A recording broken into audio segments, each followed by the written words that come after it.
I'm a bit later than usual.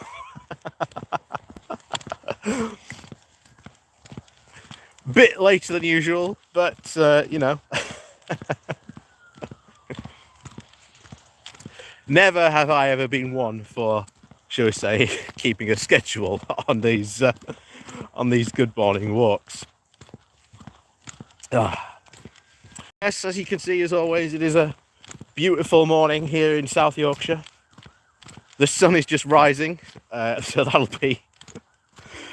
be something I've got to contend with in a bit when we're walking around and I'm getting the glare off the screen.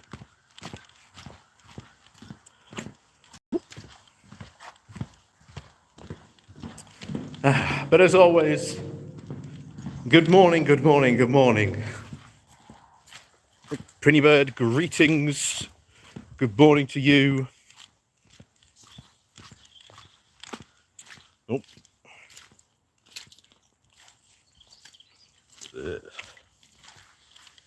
Get the mud there. Good thing I've got my wellies on. Cathology, good morning to you. Good morning from Bangkok. Good morning to you. Jessica S, good morning. Sean Heff, good morning to you. I think that was Shane.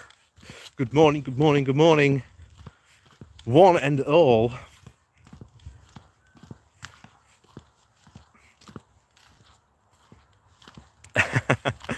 Good morning from Lublin in Poland. Good morning to you.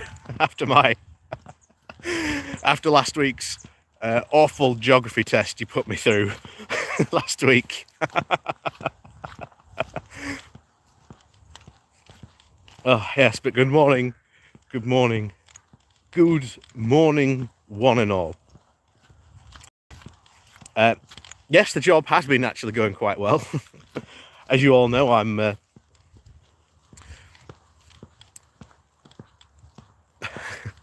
good morning, is this the new start time?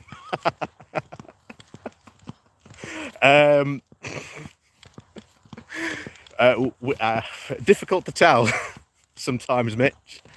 Like I say, I fully intended getting up and trying to start for 8 o'clock, but you know,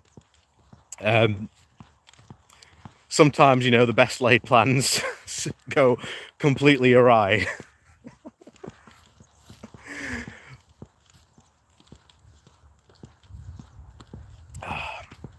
Clocks go back here this weekend. Is it this weekend they go back? Oh, I have to remember that. Oh, excellent. You watched the Orville. Excellent. Good. See, I'm glad. Like I say, as to those of you who may or might not know, obviously because of my new job with the council, and oh boy, am I going to do a video telling you about my, shall we say, council experience when it's all over, because it is very, very interesting, especially this week. Oh my words. Talk about mass panic this week, but yeah, can't talk about that, at least not yet. And like I say, is normal, because again, I am working for the council. I'm not allowed to talk about politics, at least for the time being. But don't worry, we will return to that. Like I say, my contract ends roughly around March-ish of next year. So that's when we'll return to talking about politics. But between sort of now and then, as I've said before, I really, really do enjoy just doing this, you know, just having a good stroll with you all and just getting, you know, having a chat, being, you know, talking about really, really geeky things. And yeah, just having a, like I say, a general chat with you all. I think it's quite nice. I think it's, you know, the aim of the Good Morning Walk was always to be something that, you could get up with, sit there in bed, and we'd all have a good time together. As that might sound. Oh. So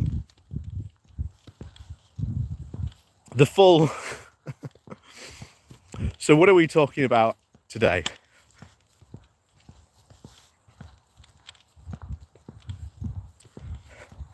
Have I spotted any ponies?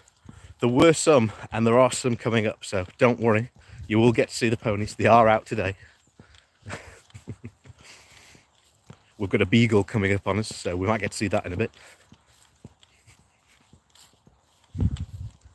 He's always a bit of an adventurous one.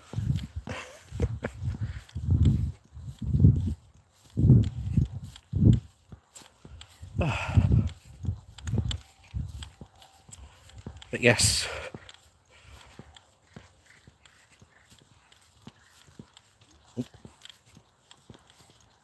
Morning.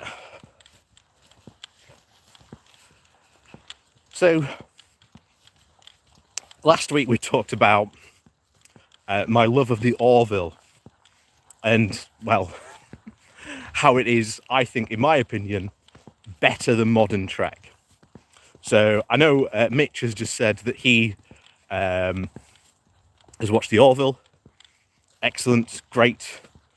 I'm glad, because any more Orville watchers we can get is a good thing. Because, like I say, I think it deserves a lot more love.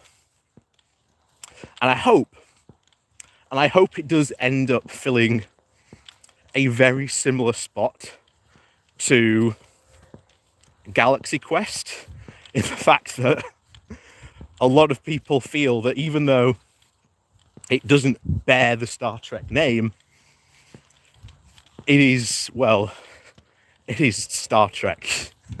Because I get that feeling. And to be honest, you look at the amount of writers and the fact that Jonathan Frakes was heavily involved in season 2, especially the directing.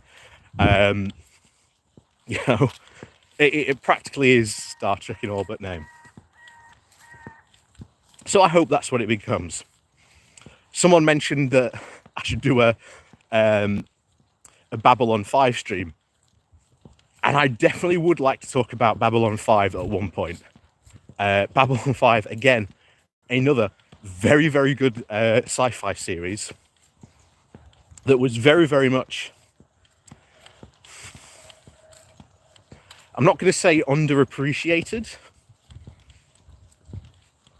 but I think with time, I definitely think at the time it was underappreciated. I mean, it had a lot of series. I think it had about seven series about, roughly in the end, I think.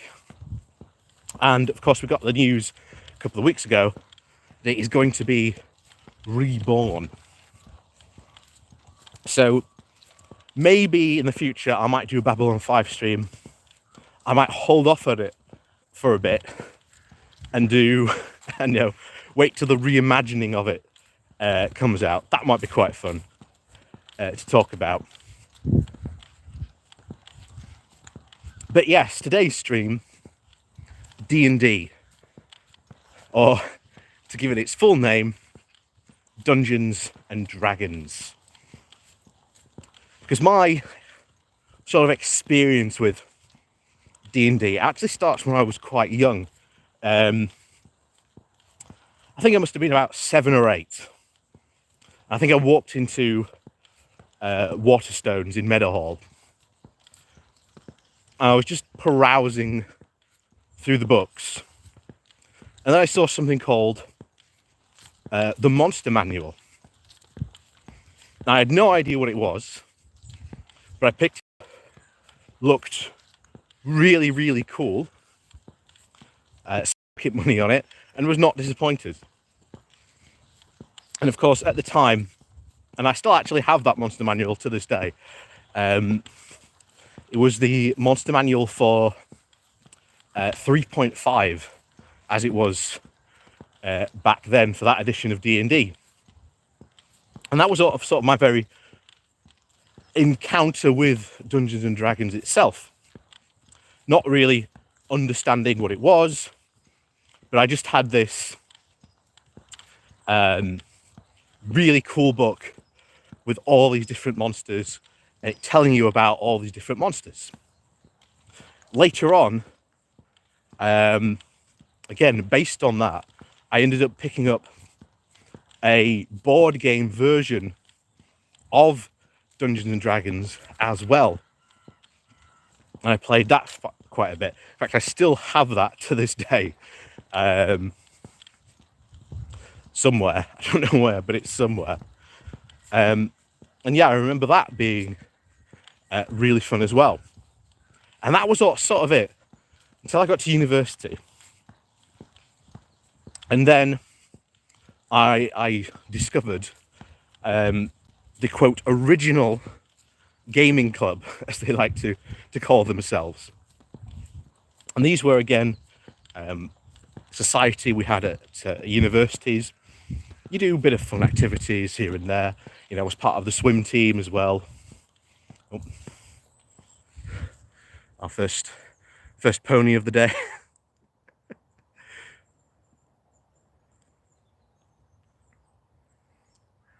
First pony of the day. There you go.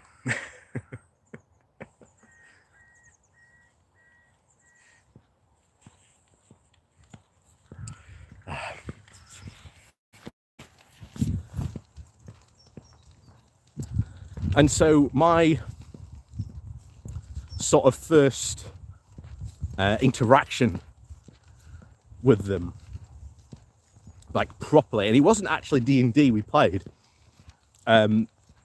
It was Pathfinder that we played at the time, because D&D was in, shall we say, the Dark Ages, because that was when 4th edition was out. And I'm sure you've all heard of, shall we say, the fan disappointment around 4th edition. Oh, got some more ponies for you.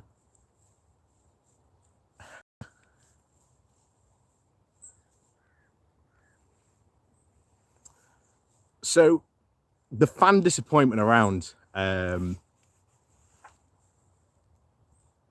D&D, especially 4th edition, got to such a disappointment factor that a company called Paizo, who used to, at the time, produce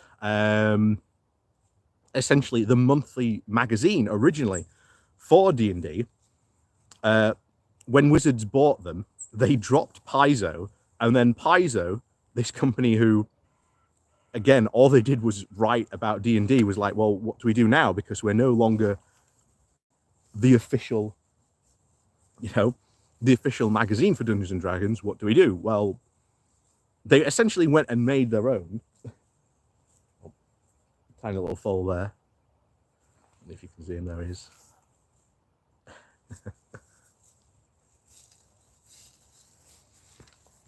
But they then went and made essentially their own version of D&D. They took the 3.5 rule set and went, how can we make this better? And because they themselves were all big D&D fans, they went, here's 3.5, here's how we can make it better. And as a lot of people refer to Pathfinder today, unless they're, again, not calling it Pathfinder, they just refer to it as 3.6. That's how a lot of people sort of imagined it. But Pathfinder stole a massive leap on D&D, especially at the time, being not only the better system, it was putting out better adventures, it was just putting out better books in quality over essentially its rival. And for the very first time in the RPG charts, they overtook D&D. You know, Pathfinder was the RPG everyone played. You know, I played Pathfinder, you know, through my uni years, and I played a gunslinger. A very, very fun class to play in Pathfinder. But like I say, we're not here to talk about Pathfinder. So after I left uni, that was sort of it. And I've started again to sort of develop my own geeky crowd, you know, geeky network after you know, returning back home from uni. Got back into playing like 40k, got really back into playing recently Age of Sigmar.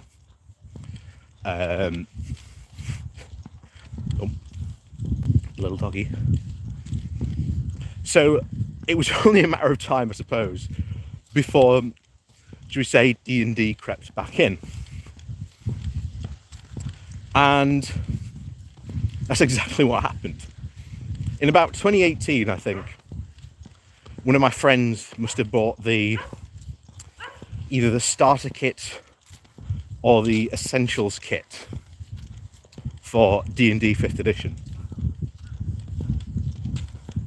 And to be honest, it's not a bad place to start. Morning! Oh. It's not a bad place if you want to start playing some D&D.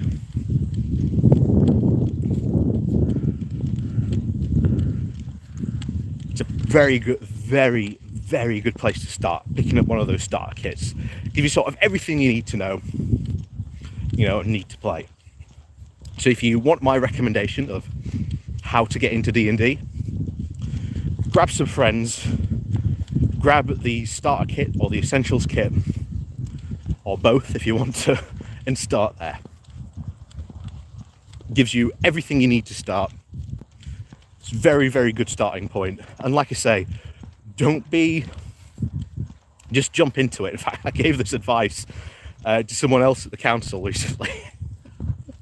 I found out that they were into D&D as well. And we had like quite a good natter yesterday about getting into D&D. And obviously when the pandemic hit, we were immediately like, well, what can we do? Because a lot of like my friends at the gaming club, obviously because of the pandemic, you can't really meet up. We were looking at you know, things like Tabletop Simulator, playing things like Scythe over on that. And it was, you know, sort of filling that need to play board games, at least for a while. And then one of my friends who had the kit goes, oh, well, why don't we play D&D? And that's what we ended up doing. In fact, just a couple of weeks ago, we finished like our first 1.5 year campaign that we started during the pandemic. So it was actually a really, really good opportunity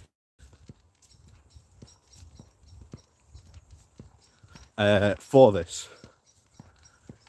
You know, it was absolutely fantastic, to the point where we actually got a second game going,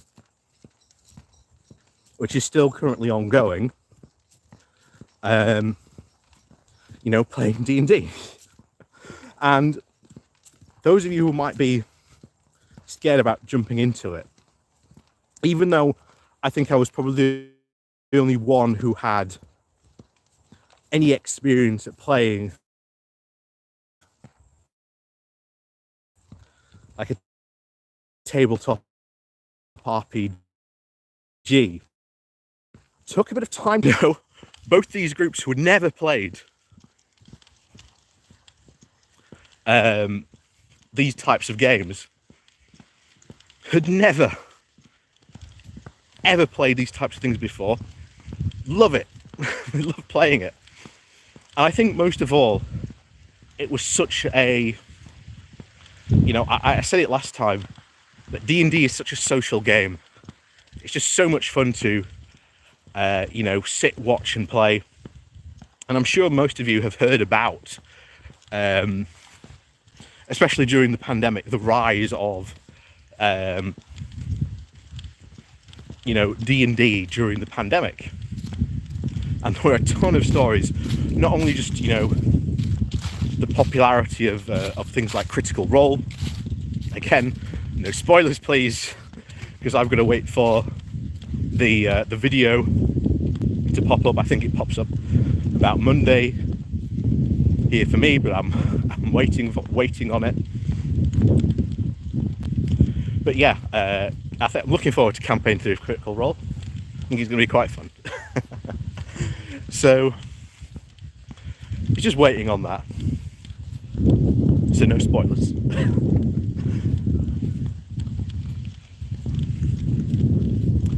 But I'm going to start, in fact, next week, next Tuesday indeed, is my very first session 0. And I will be DMing the next campaign for my gaming group.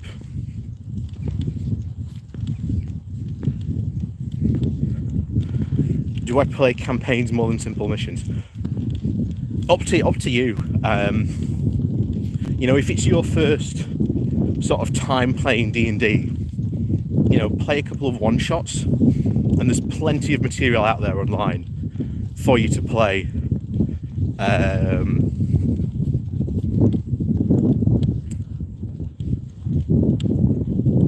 For you to play about with like one-shots. I think it's like your first time playing D&D, having a couple of one-shot campaigns is really cool, really good.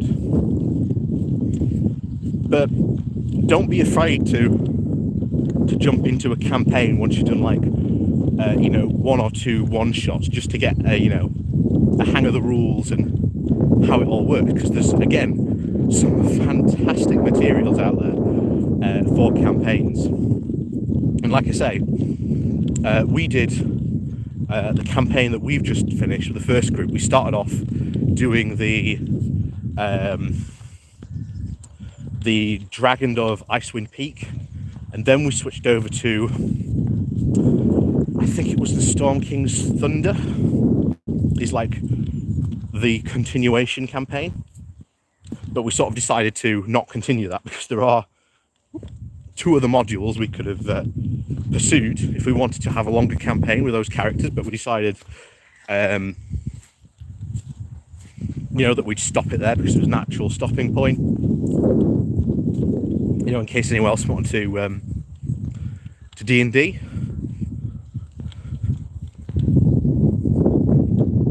And I decided I'd step up.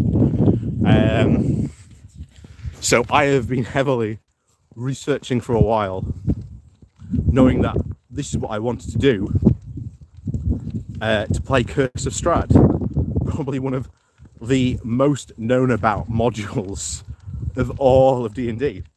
And like I say, we're starting it off at the right time. It's around about Halloween. Oh, Cathology, what was the inflation problem in New World? Yeah, I did want to talk about that. I did want to get to talk about that. Nicody Smith, again, as much as I want to talk about Brexit and again politics of the UK at the moment, I can't, because like I say, at the moment I'm a civil servant, and again, if I started talking about politics, I'd risk my job. I don't want to at the moment.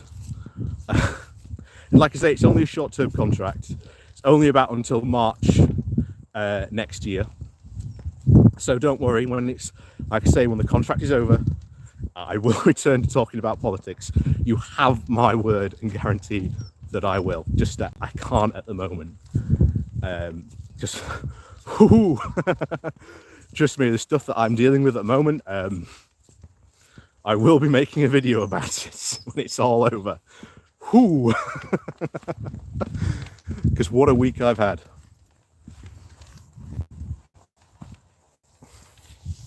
But yes, back to D&D.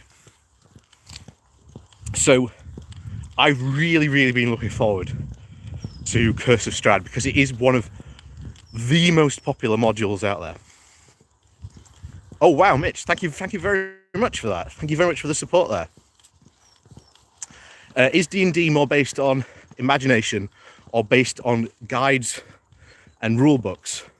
As a dungeon master, how do you keep things interesting? Imagination. Don't worry, the books and stuff help. The books and stuff do help. But treat them more as guidelines. And as I've said before, D&D, it's not just about the dungeon master telling his story. It's about a group of people coming together to tell their story.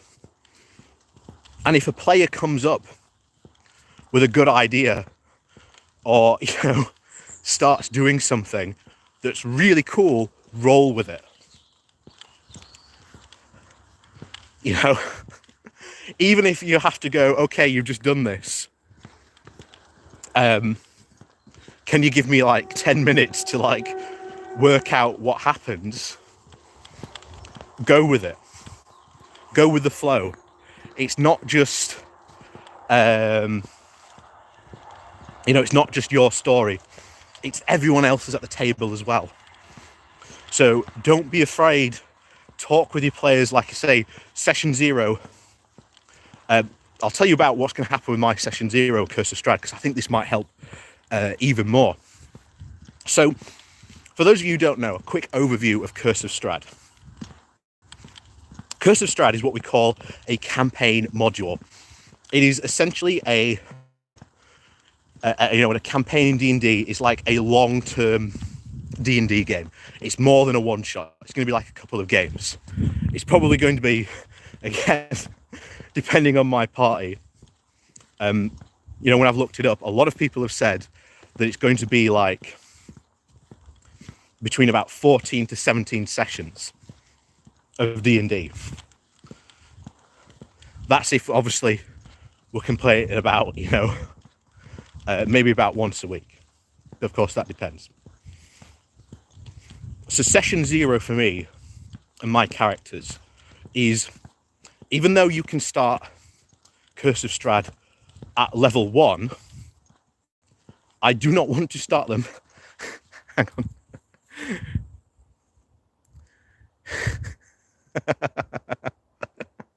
We've got the pony tunnel.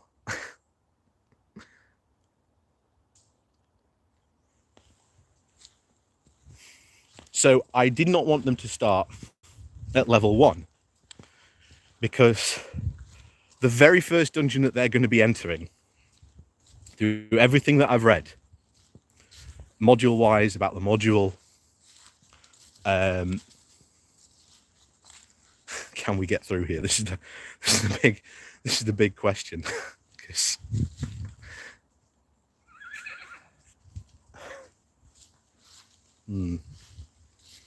Will you let me through?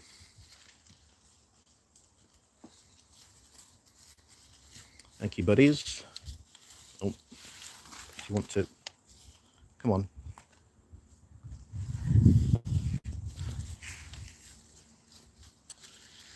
That's it. Let me round. That's a good boy. Oh. We're in a pony conga line. I have to see if we can get past them. This could be interesting.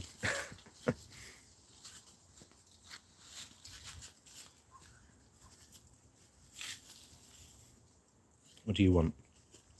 You want some? I think you want some first, but I can't give it to you.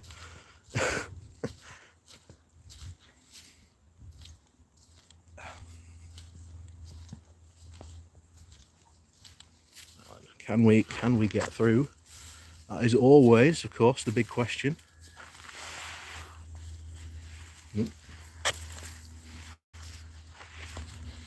Ooh. And like I say, these, can you see that? Oh, that pony must be in such discomfort about that. They really need to come along and help these ponies out. They really, really do. I feel so sorry for them.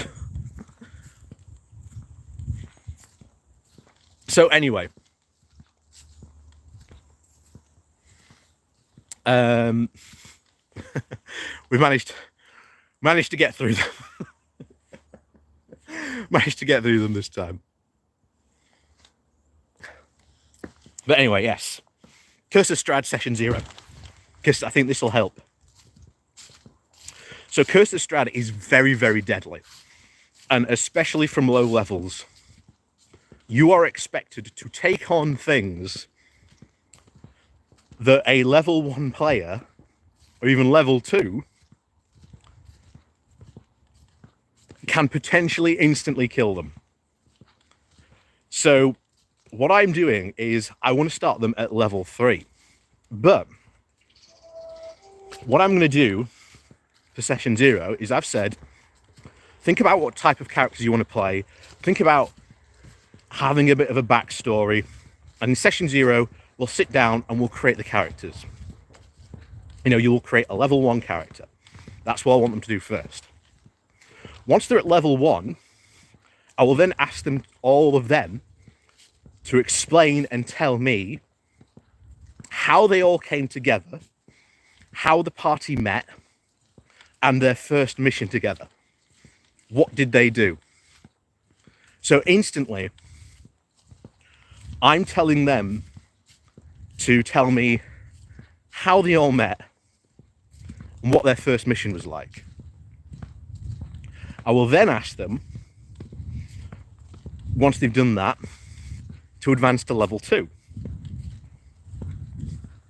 Once they've advanced to level 2, I will then ask them to tell me about the quest that made their name in their town, or in their city. So they're in Waterdeep.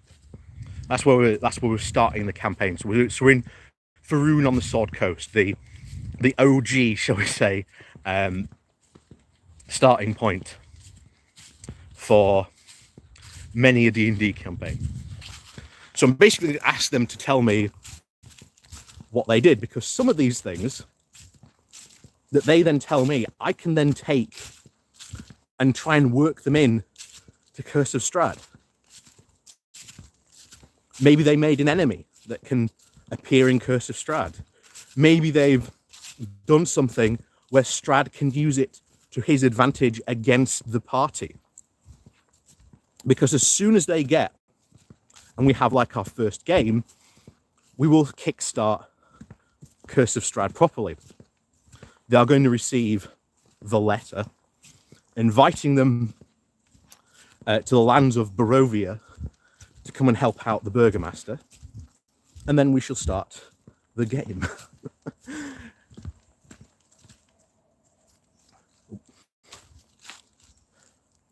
Morning. Morning.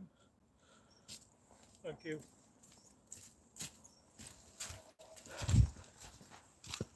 But yeah, then we'll start like the game in earnest.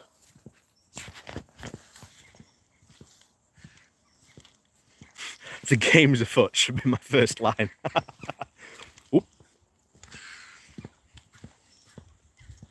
So I'm really looking forward to it, because Curse of Strahd is that the group I have, they like the combat, and that's fine.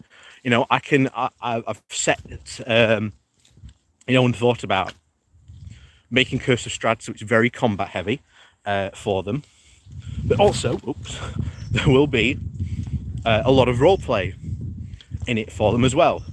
Because Curse of Strahd it's a bit of both, and it sort of really straddles the line of being like role play versus combat. And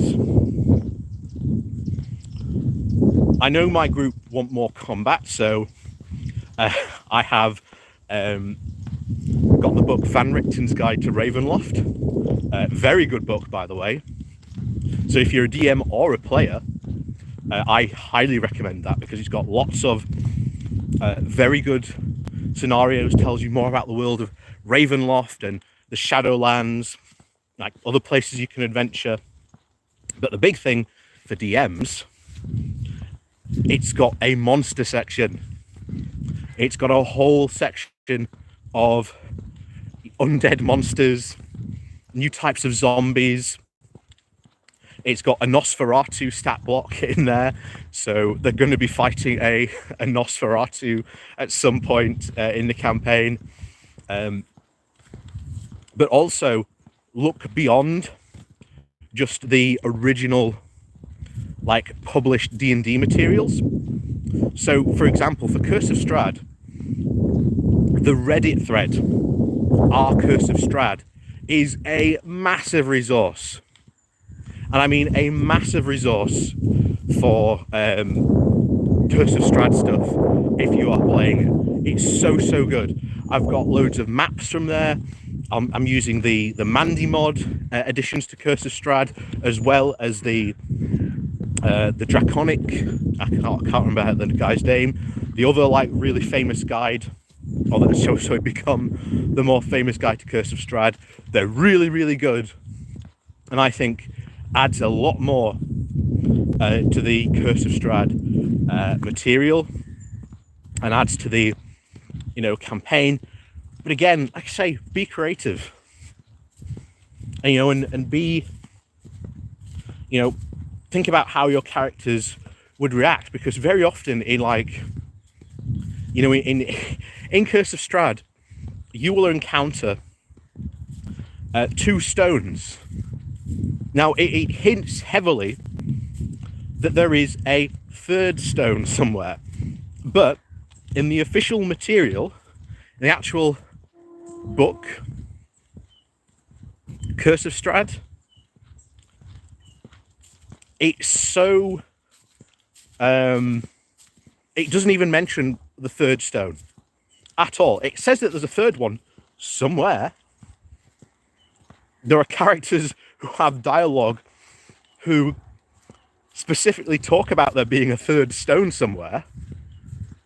So in the in Mandy mod, like the additions to Curse of Strahd that he made, and story additions that he said worked for him and have worked really well for how he ran Curse of Strahd, was to involve the Fanes of Barovia, so that one of the missions your characters have to do is reassemble and reconsecrate the shrine, because, as you may not know, Strahd's infamous saying is, "I am the ancient, I am the land."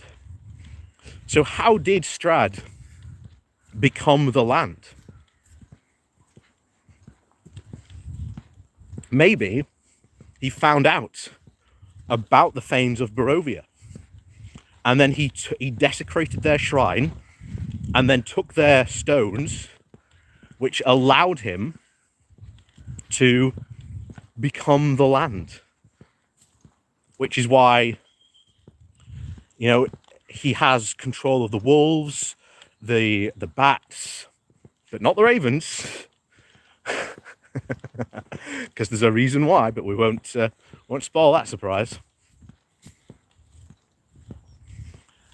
And it also fleshes out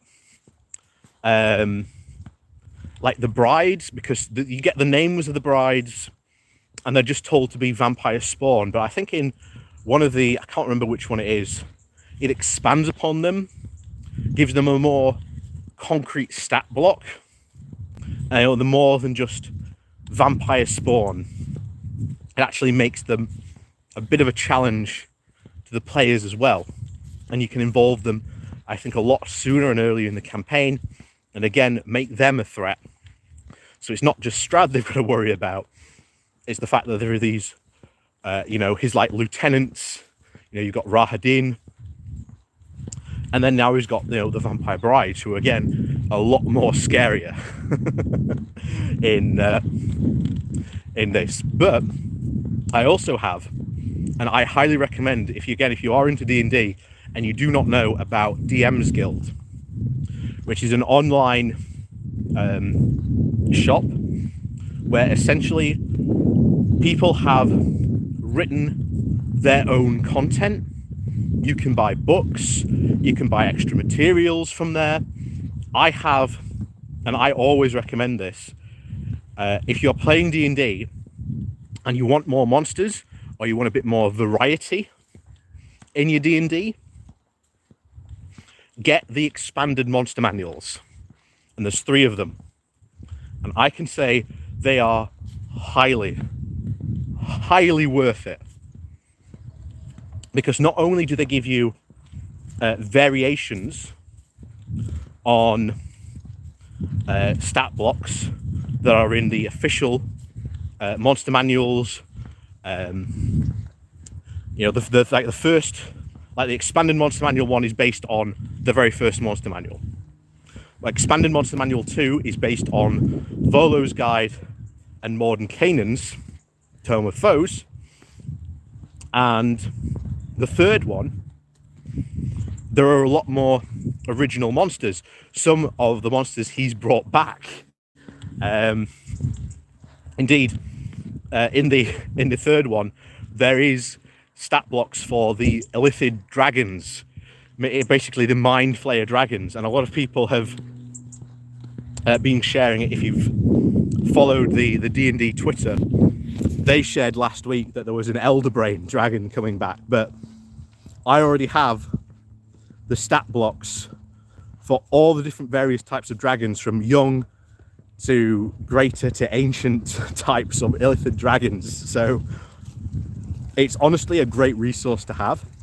But DM's Guild itself is a fantastic resource, and definitely something that you should definitely look at, because there are a lot of free material on there as well. Some of it you have to pay for, but to be honest, like I say, I had to pay for the expanded monster manual guides, and to be honest, worth every penny, just from the extra stuff that it gives you. In fact, I've even kickstarted the Seeker's Guide to the Twisted Taverns, and the PDF of that has just come out. It's very, very good, but it's something that a DM can use. You can just pick it up and put it into his world, and that's why I ended up kickstarting it, because I just thought it was just such a good book. And to be honest, most of the best D&D books for like the Dungeon Master, because there's very often like 2 types of books. There's what we call the Dungeon Master books, and then you get the Player's books. So the perfect example for this would be the Player's Handbook. That is very obviously for the players. The Xanathar's Guide, very, very much a player's book. Tasha's Cauldron, very, very much a player's book. But then for a DM, obviously you've got the Dungeon Master Guide, you've got a Monster Manual, that's definitely a DM book. Like world books you have, there's like the Sword Coast Adventurer's Guide, that's sort of a bit of both. Or what we would probably call like a lore book. I really, really love Eberron. I love Eberron as a setting, and not only do I have the official Eberron book, but the guy who wrote and created Eberron on DM's Guild wrote another book about Eberron that's filled with lore, bits of tidbits, some like expanded stat blocks of monsters and like the demons and the entities that exist in Eberron, and that's on DM's Guild, and that's called what's it called? Eberron Expanded. and that's something about, I think it's about that thick in terms of a book. But I love Eberron, and I was very excited to learn that he's writing another book that's going to go on there, so I'll probably end up getting that one when that comes out. But yeah, it's very obvious what is like what's a player's book, what's a DM book, and you can get those again on DM's Guild as well, and they are very, very good. And like I say, the good ones are very, very well reviewed. There's people talking about them on YouTube as well. Very, very, very good resource if you want some like D&D stuff and you want to go sort of outside, shall we say, Wizard of the Coast books. And like I say, there are a lot of books out there. Like I say, I've kickstarted the the Seeker's Guide to Twisted Taverns, because to me it's just, I think it's about 10 different taverns that the book includes. And basically what you can do is you can just go, I'm going to use that tavern, grab, drop, and like most of the work's done for you. That's a good D&D book. Books that give you stuff that you can readily make, it's already ready made for you, and you can just pick it up and use. And even then, there's nothing to stop you from altering what happens in the tavern, the stories you tell around that tavern. Doesn't stop you.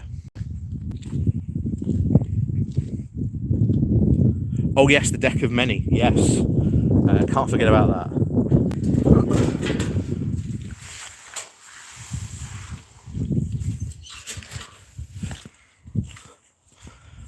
Yeah, the Deck of Many Things are, again, another really good company that makes spell cards, or animated spell cards. Sort of quite expensive, but to be honest, they're quite a good resource, especially if you want to like keep track of your spells. And it's a really good way to know what spells you currently have, because you just have the cards right in front of you with it on.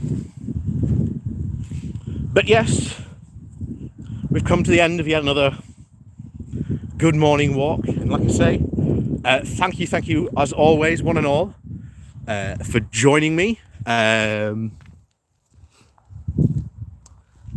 It's as always, it's been so much fun. Thank you once again for indulging me on like I say, a D&D talk. In the future, I might talk about sort of how my Curse of Strahd campaign's going, and tell you what's going on in there.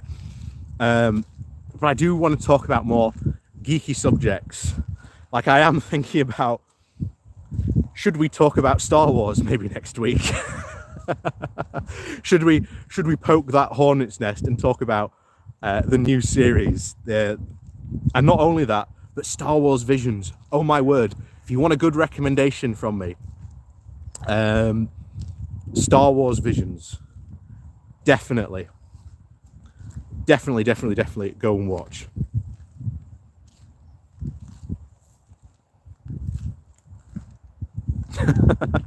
How about doing Australian politics to you free again?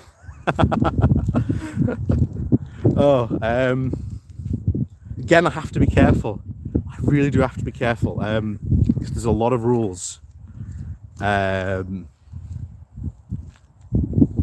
Spoon staff stories. I'll have to have a look at that then. I'll have to definitely have a look at that.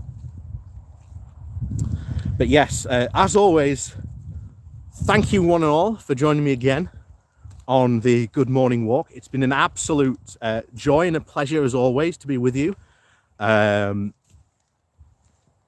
Like I say, as I always say, if you can't be safe, be sensible. Do go watch Critical Role Campaign 3. That's, I think, going to be going up, Sunday evening, maybe Monday morning, depending on your time zone. It's a fantastic opportunity if you want to jump into watching Critical Role, because like I say, it's the start of a brand new campaign. So you'll be jumping it and joining it start at episode 1. So you'll be able to join in as it goes on, with the weeks go by. So again, another recommendation from me. Like I say, in fact, actually, you know what we'll talk about next week? We will talk about Star Wars next week, and we're going to talk about Star Wars Visions, because I think I have a lot to say on Star Wars Visions. So if you want to go prepare for next week's Good Morning Walk, and you have Disney Plus, or shall we say, maybe you have other ways of watching Star Wars Visions, then I would absolutely go and watch Star Wars Visions in preparation for next week, because I have a lot to say about Star Wars Visions, and I think the way in which Disney is handling Star Wars, because I think it's a fantastic way to talk about that.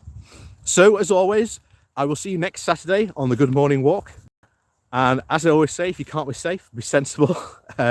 Go out, enjoy yourselves, wear a mask, make sure you've got your double jab, have your booster jab if you can get it, wash your hands. Feels like my public service messaging. Public service messaging for the week. But as always, enjoy yourself, folks, and we'll see you all next time for another Good Morning Walk.